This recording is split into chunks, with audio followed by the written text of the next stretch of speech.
이어서 두 번째 소주제문으로 결속된 단락 구성하기를 보도록 합시다. 자, 교재가 있는 학생은 39페이지부터 보도록 하세요.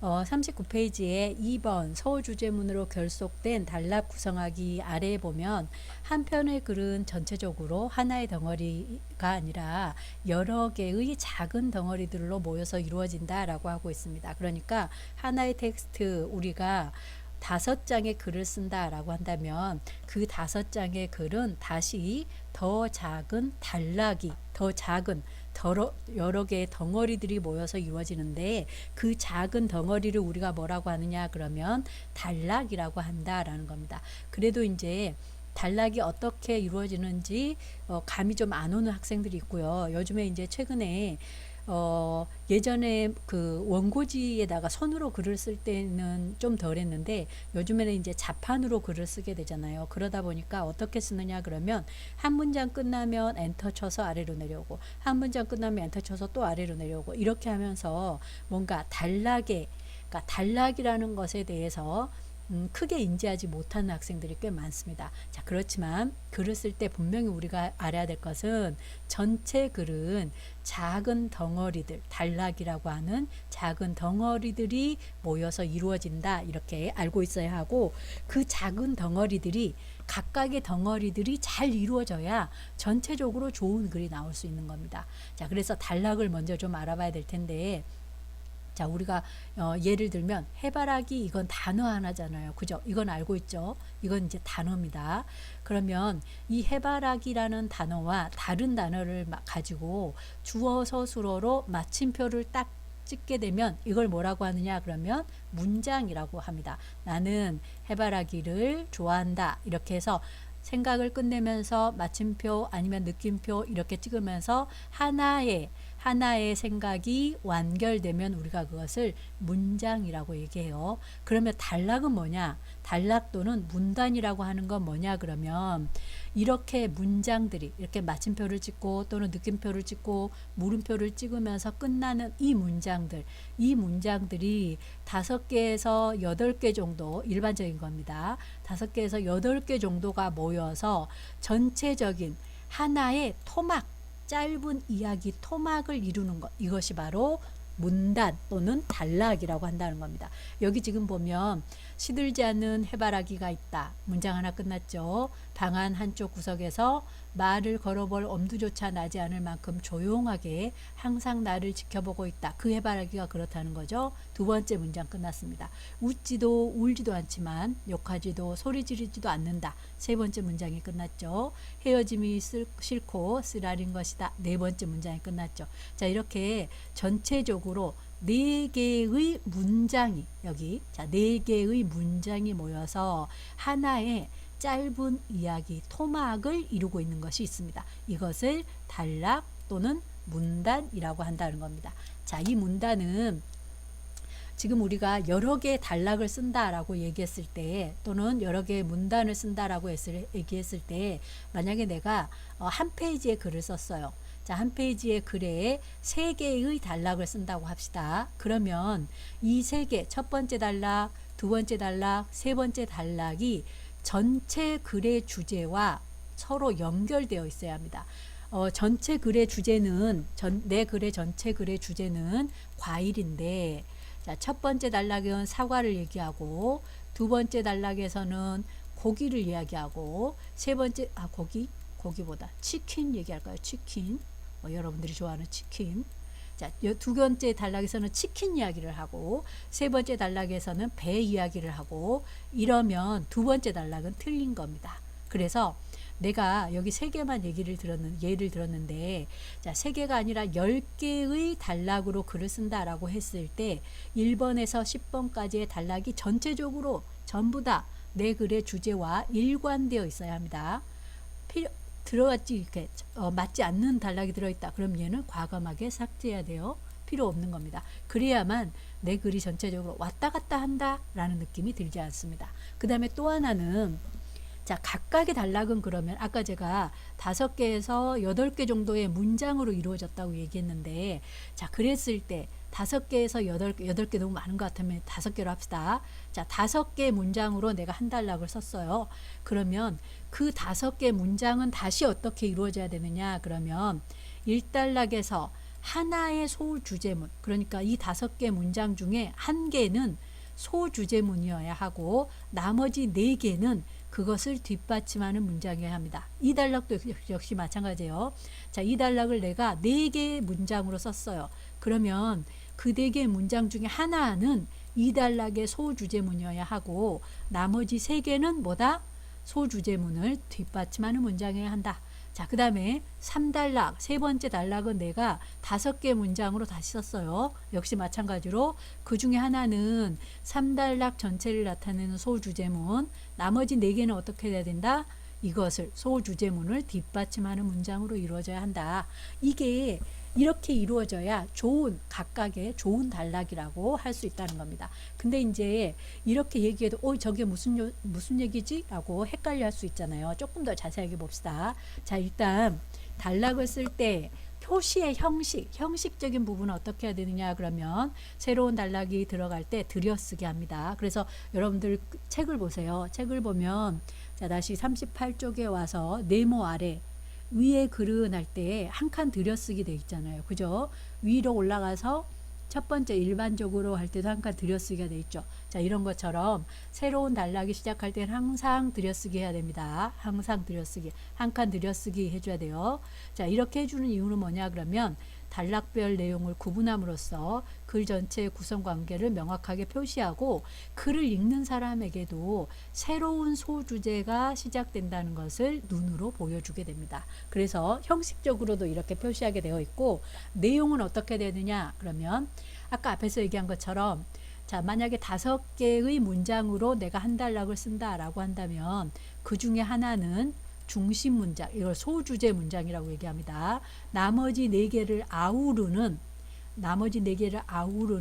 하나의 중심 문장이 있어야 한다. 그리고 나머지 4개는 어떻게 해야 되느냐? 이 중심 문장을 뒷받침하는 보조적인 문장이어야 한다. 그래서 소주제를 전개하면서도 중심 문장을 향해서 응집되어 있는 문장들로 구성하면 좋은 단락이 구성된다. 그래서 예를 든다면 만약에 여기 내가 첫 번째 문장에다가 소주제문을 썼다. 그러면 두 번째 문장에서는 주요 보충문을 연결하고 세 번째 문장에서는 세부 보충문을 쓰고 네 번째 문장에서는 다시 한번 요약하고 이런 식으로 해서 전체적으로 하나의 소주제로 모든 문장이 1번, 2번, 3번, 4번의 문장이 이 소주제로 하나로 연결될 수 있어야 된다는 겁니다. 그런데 이게 안 되어 있는 학생들의 글을 굉장히 많이 볼 수 있어요. 자, 지금 여기 학생의 글을 하나 가져왔습니다. 자, 보면 이걸 지금 한 단락으로 썼죠. 여기 들여쓰기 했습니다. 잘했어요.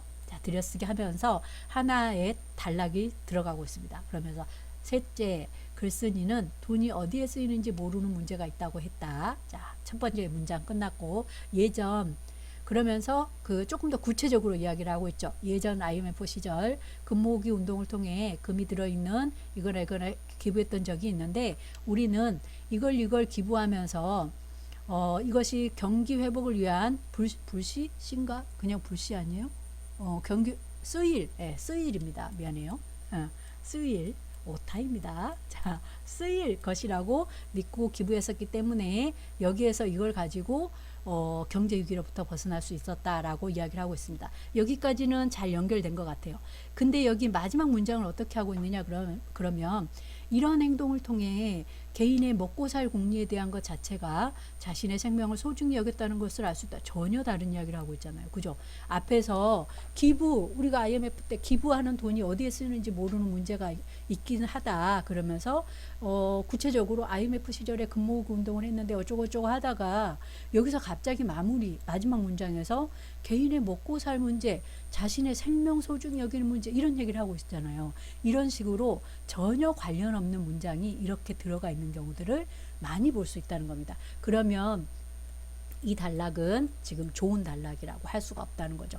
이런 식으로 특히 이제 단락이 좀 길어졌을 때 중간에 아니면 마무리에 전체적으로 소주제문, 이 단락을 나타내는 소주제문과 연결되지 않는 문장이 나오는 경우가 있는데, 그럴 경우는 여러분들이 잘 봐서 필요 없는 문장을 지우고 연결되는 문장으로 다시 수정을 해줘야, 그래야 좋은 단락을 만들 수 있습니다.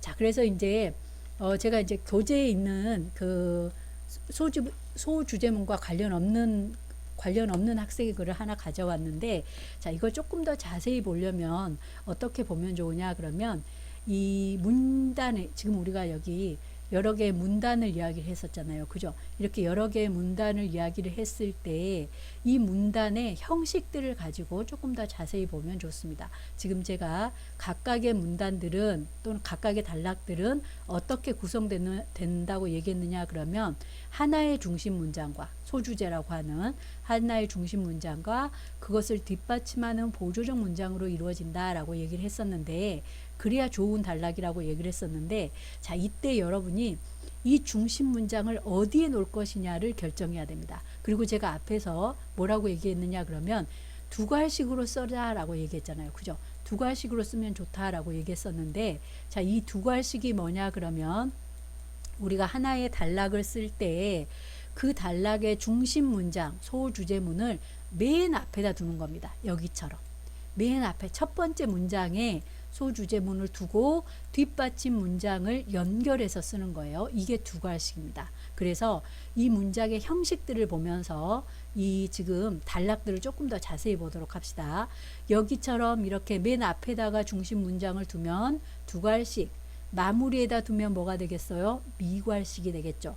처음에도 두고 마무리에다 또 한 번 준다 그러면 뭐가 돼요? 양괄식이 되겠죠. 그 다음에 중간에다 둔다 그러면 중괄식이 됩니다. 아마 여러분이 두괄식, 미괄식 이런 거는 고등학교 국어 시간에 많이 들어봤을 거예요.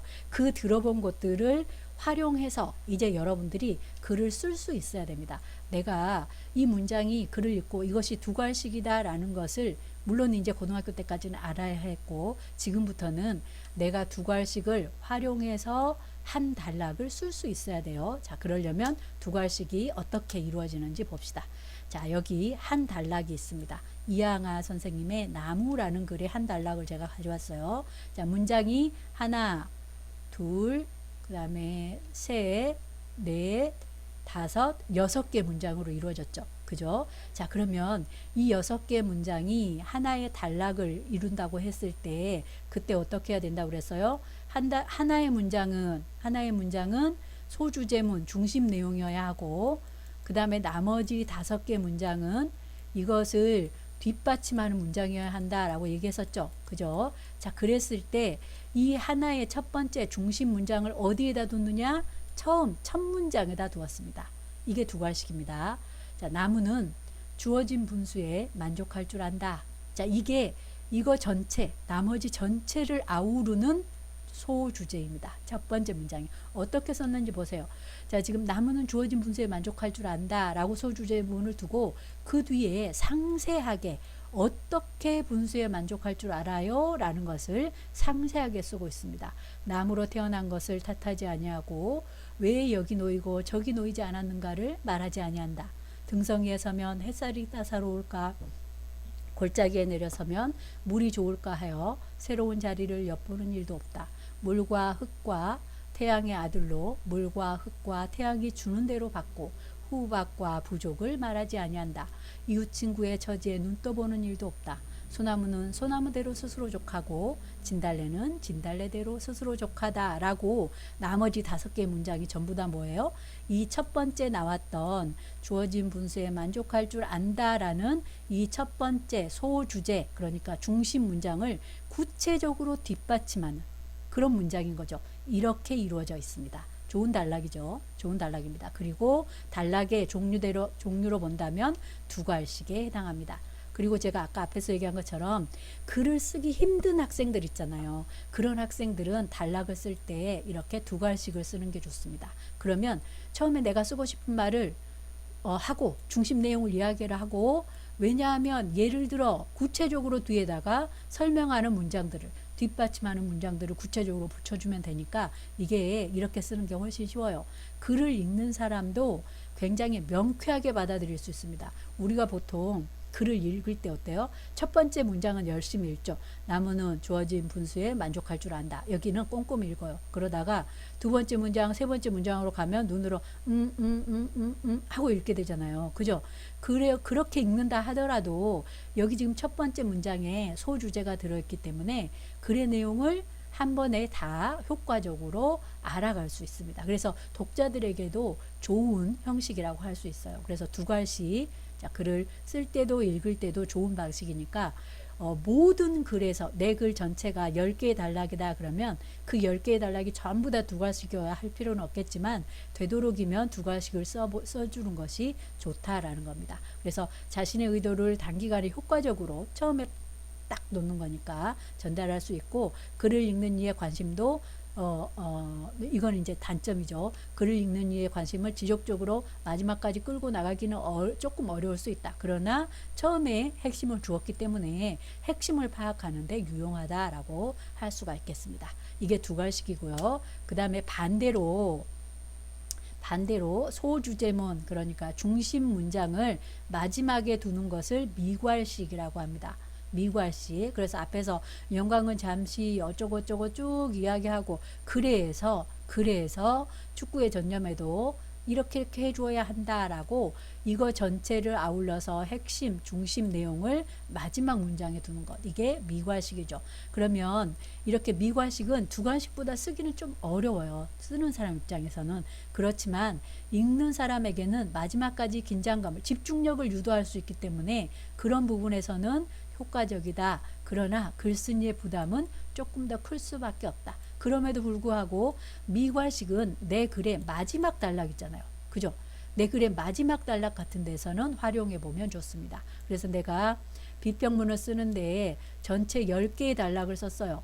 그래서 도입에서 2개 단락 쓰고 마무리에서 2개 단락 쓰고 중간에 6개의 단락을 본문에서 썼어요. 그러면 마무리의 마지막 단락을 미괄식으로 써주면 글이 굉장히 짜임새 있게 느껴질 수 있잖아요. 그래서 미괄식이 글쓴이의 부담이 좀 크긴 하지만 글의 마무리 단계나 이런 데서는 매우 유용하게 쓸 수가 있습니다. 자, 그 다음에 세 번째 양괄식입니다. 자, 양괄식은 첫 번째 문장에서 소주제문을 두고 뒷받침하는 문장을 쭉쭉쭉 쓰다가 마지막 문장에서 다시 한번 소주제를 두는 것. 이게 양괄식이죠. 자, 여기 보면 젊음은 그 사람의 쓸모의 가능성에 의해서 규정되는 것이다 라고 소주제문을 뒀어요. 즉 그러면서 이것을 다시 부연 설명 조금 더 자세히 보충적으로 설명하는 문장들을 쭉 썼습니다. 즉 그 사람이 앞으로 얼마나 많은 일을 할 수 있고 또 얼마나 많은 일을 하기를 원하는가에 따라 어쩌고저쩌고 쭉 썼어요. 자, 그리고 나서 마지막에 다시 말하여 젊음은 본질적으로 생년 월일만으로 측정될 성질의 것이 아니다 라고 핵심 문장 그러니까 소무주제문을 마무리에 다시 한번 주었습니다. 자, 이렇게 쓰는 것이 양괄식입니다. 자, 양괄식인데 이 양괄식은 어떤 때 쓸 수 있느냐 그러면 내용이 복잡하거나 단락이 길어질 경우 마지막에 소주제를 다시 강조하면서 양괄식을 쓸 수 있습니다. 그러니까 여러분이 양괄식을 쓸 때는 단락이 좀 길어져서 내가 여기 처음 시작하면서 소주제를 쓰고 시작했는데 이 뒤에 뒷받침 문장이 좀 많아지다 보니까 뒷받침 문장 읽다가 이 소주제를 좀 잊어버릴 것 같아요. 그러면 마지막에 다시 한번 소주제를 놓는 그런 형식을 취할 수 있다는 겁니다. 다만 여기서 주의해야 될 건 뭐냐 그러면 자, 처음 시작 문장도 소주제문 마지막도 소주제문이라고 하니까 처음 시작과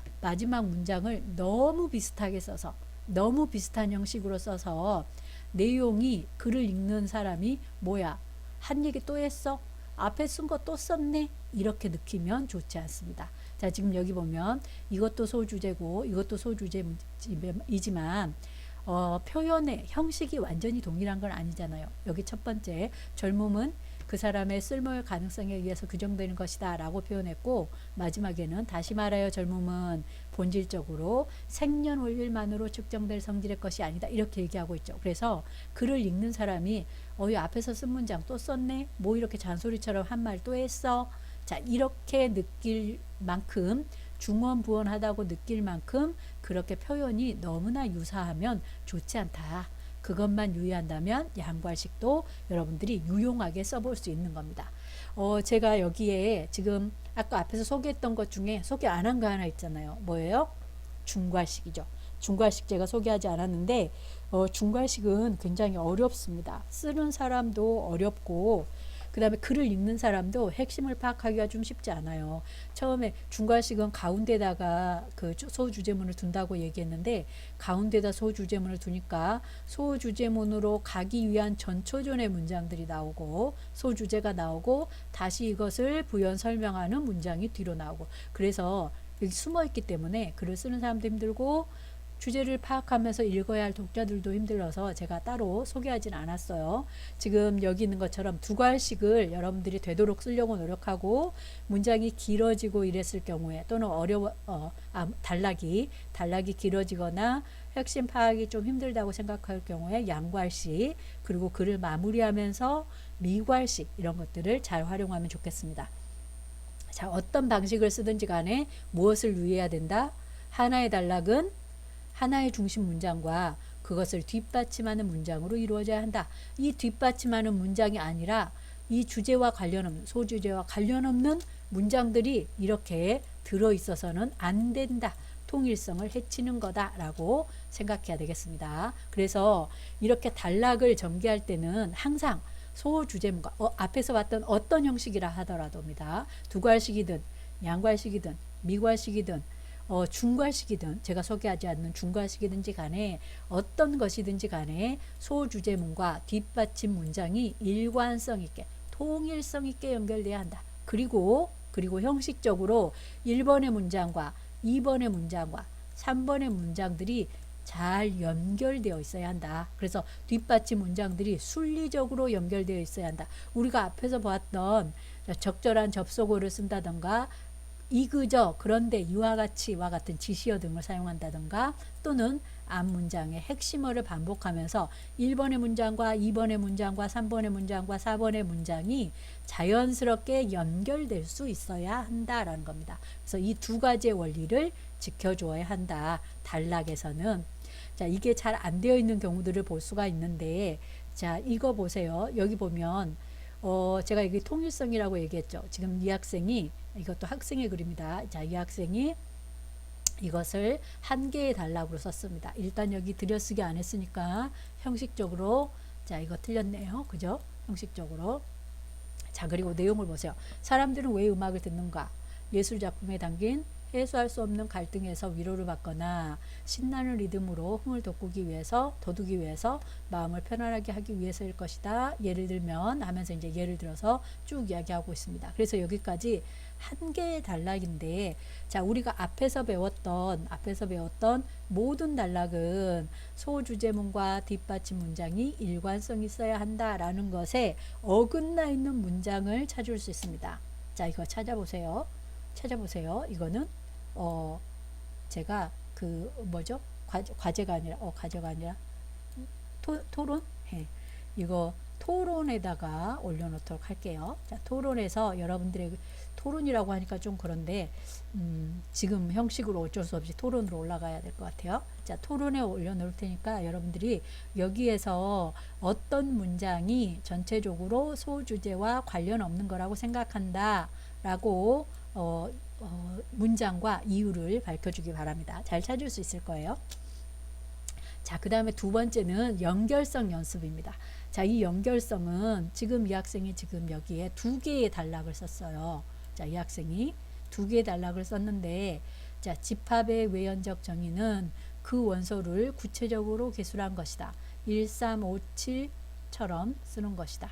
이 집합이 무엇인지 알 수 없다. 자, 문장이 어때요? 1번 문장, 2번 문장, 3번 문장이 뚝뚝뚝 이렇게 뚝뚝뚝 떨어져 있는 느낌을 들 수 있죠. 그죠? 자, 여기에다가 여러분들이 알고 있는 그런데 그리고 이와 같이 뭐 이처럼 이런 것들을 써주면 굉장히 자연스럽게 연결될 수 있을 겁니다. 자, 이것도 역시 이거는 과제로 나갑니다. 과제 1. 과제 1입니다. 자, 이거 여러분들이 여기 지금 이 학생이 두 개의 단락으로 써 있는 것을 두 개의 단락으로 써 있는 문장들을 문장과 문장을 자연스럽게 연결하기 위해서는 어떤 것들이 들어가야 하는지를 여기 과제 1에서 작성해서 제출해 주기 바랍니다. 잘할 수 있을 거예요. 잘 보면 가끔 어떤 학생들은 제가 수업 시간에 이걸 보여주면 막 웃으면서 누가 저렇게 썼어요? 이렇게 물어보는 학생들도 있는데 제가 일부러 만든 건 아닙니다. 자, 그리고 이렇게 썼는데 저게 뭐가 문제지? 또 이렇게 느끼는 학생들도 있을 거예요. 이런 학생들은 문장과 문장 사이에 뭔가 자연스럽게 기름칠을 할 수 있는 그런 표현들이 어떤 표현이 있는가라는 것을 생각해서 문장과 문장 사이를 자연스럽게 한번 연결해서 제출해 보기 바랍니다. 자, 여기까지가 우리가 이제 앞에서 말한 네 번째 라에 있었던 초고쓰기입니다. 초고쓰기. 자, 그 다음에 초고쓰기가 끝나면 그 다음에 해야 될 게 뭐냐 그러면 점검입니다. 점검. 교재는 40쪽부터 보면 되겠습니다. 자, 점검 및 글 수정글인데, 자, 일단 점검 및 수정글은 우리 교재에 보면 40에서 어디까지 나와 있느냐 그러면 43까지 나와 있어요. 자, 제가 여기에 있는 거는 그 예문을 따로 넣지 않고 이렇게 정말 한 장으로, 네, 자, 한 장으로 이렇게 짧게 넣었습니다. 짧지만 사실 중요한 내용이에요. 이 점검을 안 하고 제출하는 학생들이 그냥 다 썼다 이렇게 그냥 제출하는 학생들이 있는데, 그러면 절대로 완성도 높은 글이 나올 수 없습니다. 또는 나중에 여러분들이 점검을 하지 않고 어디 회사에 들어갔다고 생각해 보세요. 그러면 여러분들이 어떤 회의 자료를 제출했어요. 근데 점검을 하지 않아서 내용이 정리가 안 됐거나 아니면 맞춤법이 틀려 있거나 그랬을 경우에 나중에 굉장히 뭔가 완성도가 떨어지는 느낌이 들겠죠. 또는 성실하지 못하게 글을 제출한 느낌이 들 겁니다. 그래서 항상 모든 글의 마지막은 점검하고 수정하는 겁니다. 교재에서는 크게 이렇게 세 가지를 이야기하고 있는데요. 그 전에 제가 꼭 학생들에게 이야기하는 건 뭐냐 그러면 반드시 프린트하여 보랍니다. 프린트하여. 모든 글을 제출할 때 그냥 모니터로 보잖아요. 그러면 모니터로 볼 수 있는 것에 한계가 있어요. 한계가. 그래서 항상 글을 프린트해서 한 페이지씩 꼼꼼하게 읽으면서 문제된 건 없는지를 점검을 해야지, 그렇지 않고 모니터로 이렇게 쓱쓱 보면서 넘기지 말아라. 그래서 항상 프린트해서 소리내서 읽어보면서 점검하라. 이게 제가 여기 교재에 나와 있는 거 세 가지 전에 먼저 이야기하는 겁니다. 꼭 그렇게 해야 돼요. 그래야 마지막 최종적으로 좋은 글을 만들 수 있습니다. 자, 그러면 교재에 있는 내용을 보도록 합시다. 첫 번째 우리가 점검할 때 유의해야 될 것 첫 번째는 뭐냐 그러면 주제를 잘 드러냈는지를 점검하는 겁니다.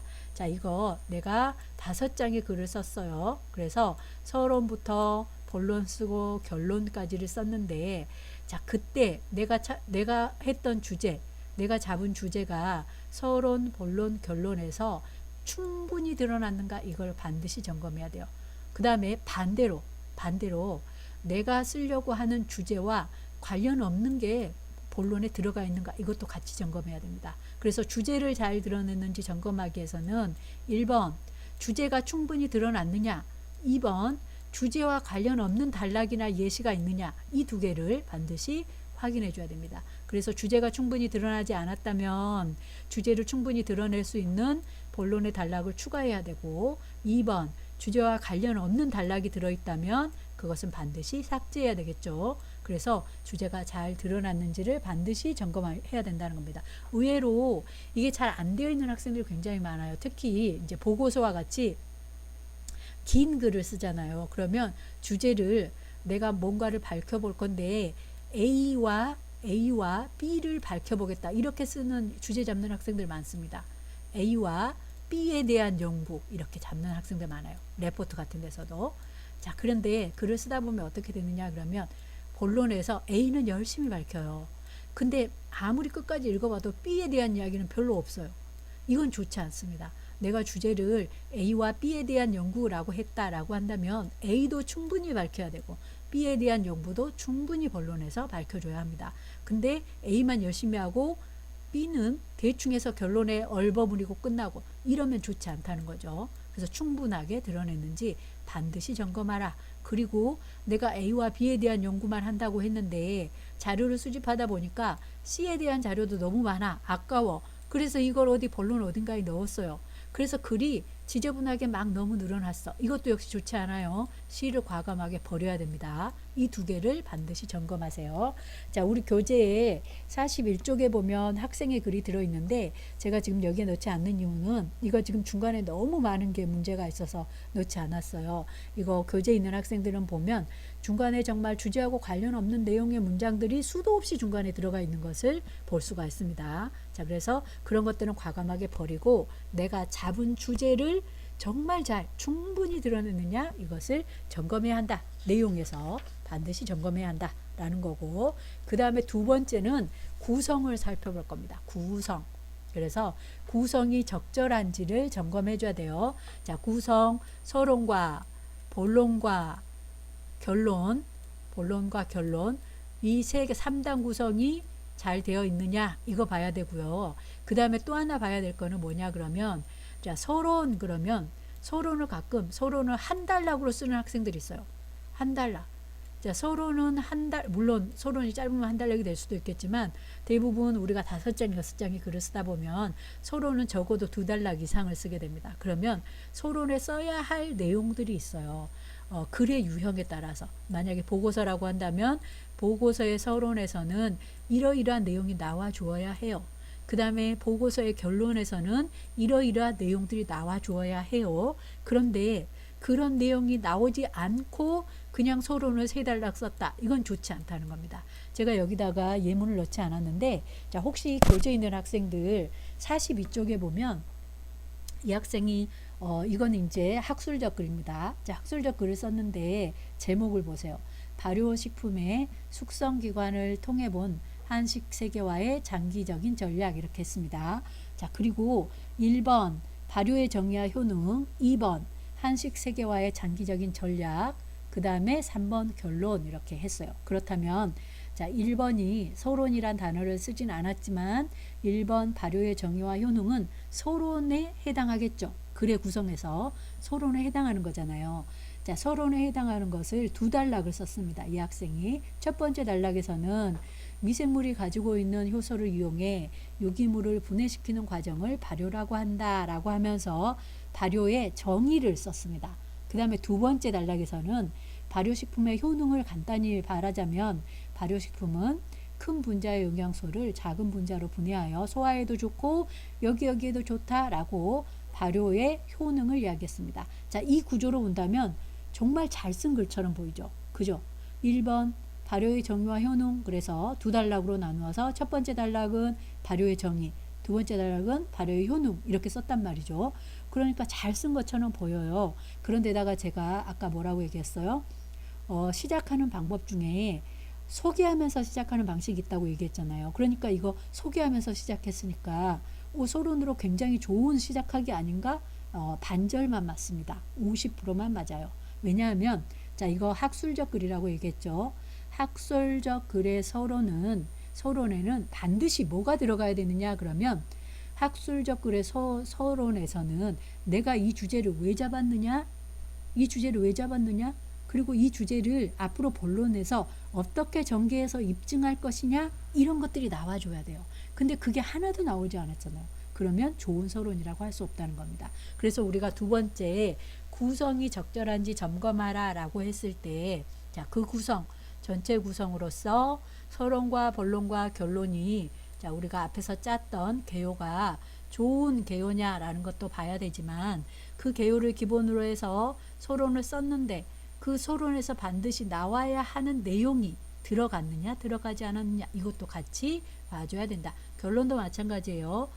학술적 글이라고 했을 때 학술적 글의 결론에서는 뭐 세 개의 단락으로 쓴다고 한다면 그 세 개의 단락에 어떤 내용이 반드시 들어있어야 된다. 본론을 다시 한번 핵심 내용을 요약 정리하고 그 다음에 이 보고서의 의의나 또는 문제점이나 또는 향후의 발전 계획이나 이런 것들이 들어가 줘야 된다. 근데 그런 것들이 들어가지 않았다라고 한다면 좋은 결론이라고 할 수 없다는 거죠. 그래서 그런 것들이 두 번째 같이 점검되어야 한다라는 거고, 그 다음에 세 번째는 표기를 제대로 점검하기. 이거는 너무나 기본적인 것들이죠. 그죠? 가장 기본적인 거죠. 표기 제대로 했느냐입니다. 그래서 표기라고 한다면, 자, 뭐가 제일 먼저 생각나요? 맞춤법. 그죠? 맞춤법. 그 다음에 뭐, 띄어쓰기. 자, 우리 보니까 우리 상명대에 오는 학생들이 맞춤법을 틀리는 일은 정말 많지 않아요. 맞춤법은 굳이 다시 설명할 필요도 없을 만큼 잘합니다. 그런데다가 이제 요즘 전부 다 워드나 아니면 한글 이런 걸로 이제 입력하기 때문에 입력하다 보면 맞춤법 틀리면 기계가 굉장히 똑똑해서 요즘 이렇게 빨간 줄 그어주잖아요. 그러니까 빨간 줄 그어주면 뭐 틀렸나? 이렇게 해서 맞춤법은 잘 맞춥니다. 근데 뭐가 문제냐 그러면 띄어쓰기가 문제예요. 띄어쓰기.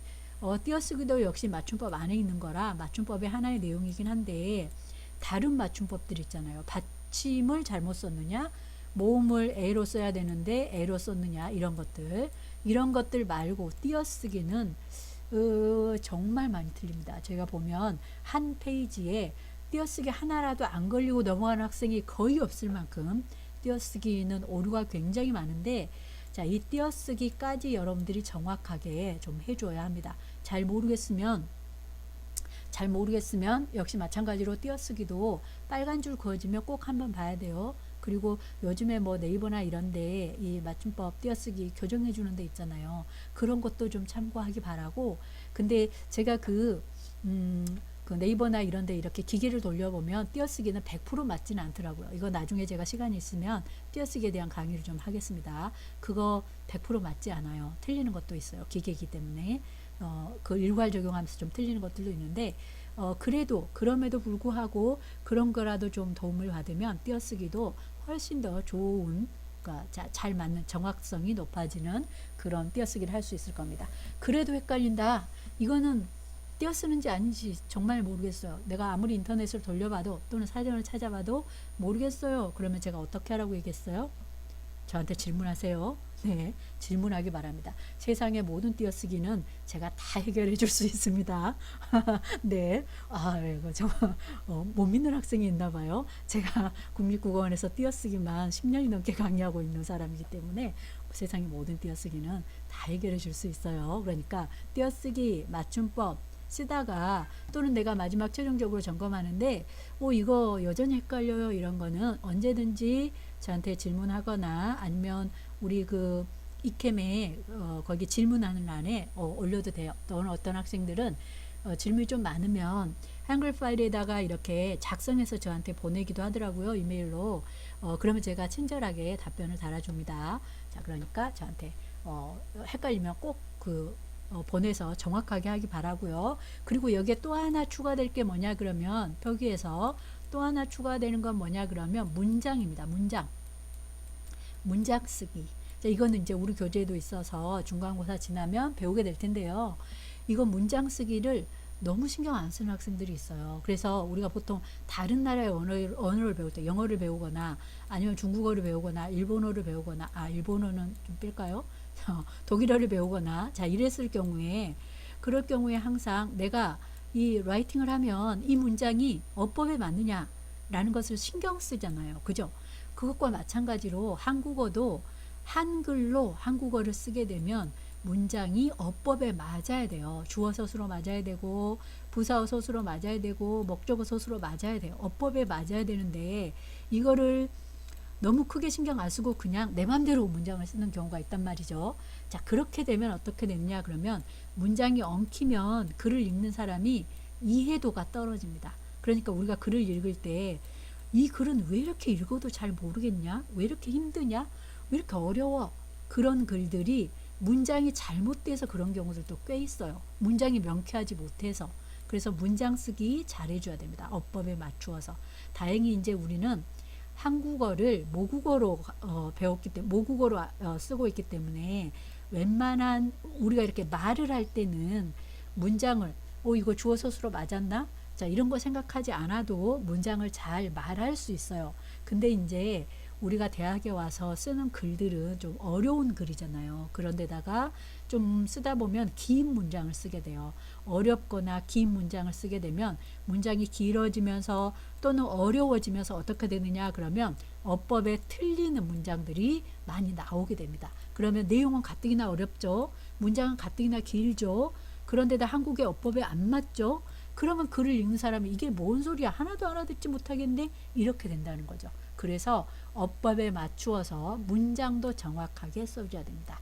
여기 자 지금 간단하게 표기라고 얘기했지만 맞춤법, 띄어쓰기, 문장 그리고 우리가 앞에서 봤던 단락 이것까지 전체적으로 다 정확하게 보아주어야 그래야 우리가 점검해서 제대로 했다라고 할 수 있습니다. 자, 그래서 점검 및 수정할 때 첫 번째 주제 봐야 된다. 두 번째 글의 전체적인 구성 봐야 된다. 세 번째 기본적으로 표기 점검해야 된다. 특히 표기 점검할 때는 프린트해서 읽어보면서 하세요. 그래야 문장이 좀 이상하네 이런 게 읽으면서 내 귀에 들립니다. 그러니까 반드시 소리내서 읽어보면서 문장까지 단락까지 정확하게 점검하기 바랍니다. 그러면 좋은 글을 여러분들이 저에게 또는 다른 사람에게 제출할 수 있을 거고 좋은 글이어야만이 내용적으로 형식적으로 좋은 글이어야만이 여러분들이 말하고자 했던 것을 충분하게 글을 읽는 사람한테 전달할 수 있을 겁니다. 자 여기까지가 우리 교재에서 이제 글의 글쓰기의 기초에서 두 번째 글의 과정 구성에서 나왔던 얘기고 제가 여기 지금 이제 교재에 보면 여기까지가 끝이고요. 44쪽에 3번의 정리 그래서 과제 1, 과제 2 그렇게 두 개의 과제가 있는데 자 여기에 있는 과제는 하지 않겠습니다. 아까 제가 앞에서 토론 하나와 과제 하나를 여러분들한테 제시를 해 주었고요.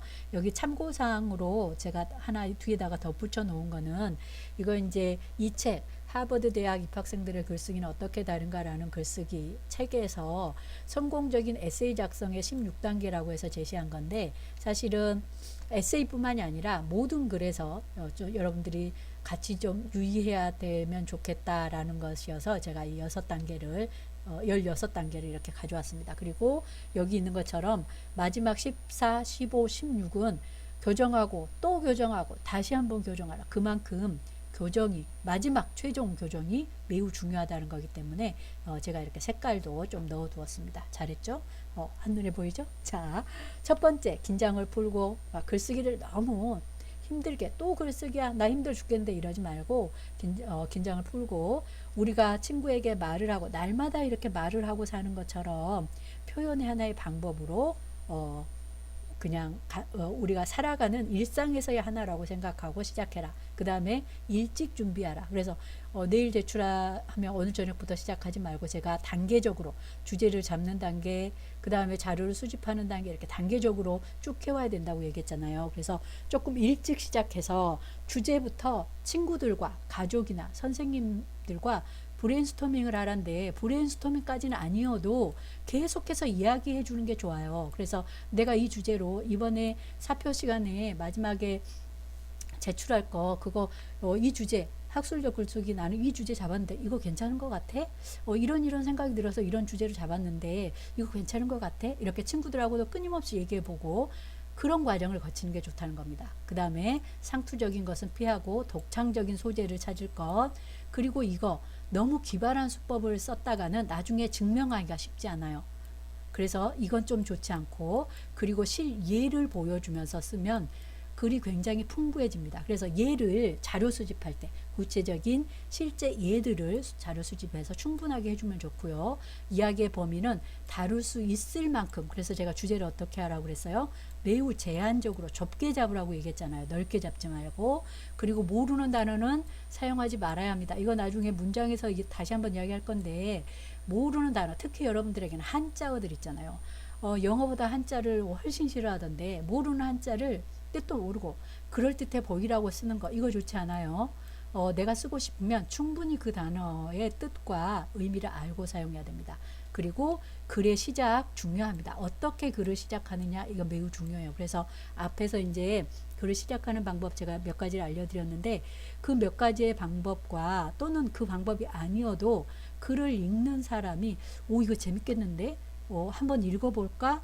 라고 눈길을 끌 수 있는 시작이 될 수 있도록 그래서 시작에 힘을 주어야 하고 결론도 중요합니다. 마무리 읽고 나서 뭔가 여운이 남게 할 수 있는 마무리 이것도 중요하고요. 그 다음에 글의 전개 이거 본문에서 전개 이거 잘하려면 어떻게 해야 돼요? 개요를 잘 짜야 되겠죠. 그죠? 개요를 잘 짜면 좋은 전개가 이루어질 거고요. 그리고 간략하게 문장 제가 이거 나중에 학술적 글쓰기부터 계속 얘기할 거예요. 문장 길게 쓰지 마라. 물론 모든 글이 문장이 전부 다 짧아야 한다는 건 아니지만 문장이 길어지면서 필요 없는 그런 서술이 들어간다거나 이런 경우는 좋지 않습니다. 그래서 되도록이면 간략간략하게 명쾌하게 쓰도록 노력하고 그리고 도움을 청하라입니다. 제가 계속 앞에서부터 저에게 물어보세요라고 얘기하잖아요. 가장 작은 맞춤법 띄어쓰기부터 시작해서 구성도 제가 이렇게 구조 짰는데 이거 괜찮을까요? 혹시 어디 문제는 없을까요? 이런 것들도 조금만 애매하면 언제든지 저한테 질문하거나 또는 다른 사람한테 질문하거나 도움을 청하는 것을 두려워하지 마세요. 선생은 그럴 때 사용하라고 있는 겁니다. 저도 마찬가지고요. 특히 글쓰기는 제가 늘 하는 얘기지만 글쓰기 선생은 여러분들의 글쓰기를 도와주려고 있는 거예요. 여러분들에게 글쓰기를 가르치려고 있는 게 아니라 여러분들의 글쓰기를 도와주기 위해서 있는 사람입니다. 그러니까 내가 지금 우리 나중에 학술적 글쓰기 시작하면 개별적으로 30분 동안 면담이 있다고 얘기를 했었는데 이거 가능해야 될 텐데 큰일이네요. 계속 이렇게 가면 자 개별적으로 30분 동안 그거 외에도 그래서 제가 이렇게 수정했는데 다시 한번 봐줄 수 있어요? 이런 것들 얼마든지 도움을 청해도 됩니다. 그러니까 도움을 청하는 것을 두려워하지 말고 언제든지 이거 괜찮나요? 혹시 여기에 뭐 추가할 거 없나요? 뺄 건 없을까요? 아니면 자료 수집 제가 보니까 이런 자료 없던데요. 어디에서 찾아볼까요? 언제든지 질문하면서 도움을 청하라. 13번째고 그리고 교정하고 또 교정하고 다시 한번 교정해야 그래야 좋은 완성된 정말 100점짜리의 완성된 글이 나올 수 있다라고 할 수가 있겠습니다. 자 그리고 이거는 과제입니다. 제가 아까 과제에 1번 있었는데요. 자 여기서는 이건 과제 2번입니다. 2번 앞에 지금 우리가 글 시작하기 방법이 있었잖아요. 그 글 시작하기의 방법 중에 하나를 선택해서 들어가는 서론 지금 내가 글을 시작하려고 하고 있습니다. 자 거기에 2단락을 써보자인데 나는 2단락 너무 힘들어요. 그러면 1단락만 써도 돼요. 자 2단락 또는 1단락 좀 줄여주도록 하겠습니다. 과제가 2개가 나가니까 갑자기 마음이 약해졌어요.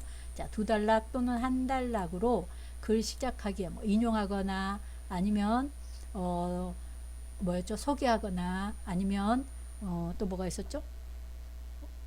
내 이야기를 하거나 또는 묘사하거나 어떤 방법이어도 상관없습니다. 자, 그 중에 하나의 방법을 가지고 1단락 또는 2단락으로 시작하는 단락 하나를 써서 제출하는 것 이것이 과제 2번입니다. 자, 주제는 자유롭게 어떤 주제여도 상관없어요. 근데 지금부터 만약에 여러분들이 만약에 지금부터 나는 중간고사 때 이 영화 비평문 써볼 거야 라고 한다면 지금부터 연습해 보는 것도 괜찮겠죠. 그죠?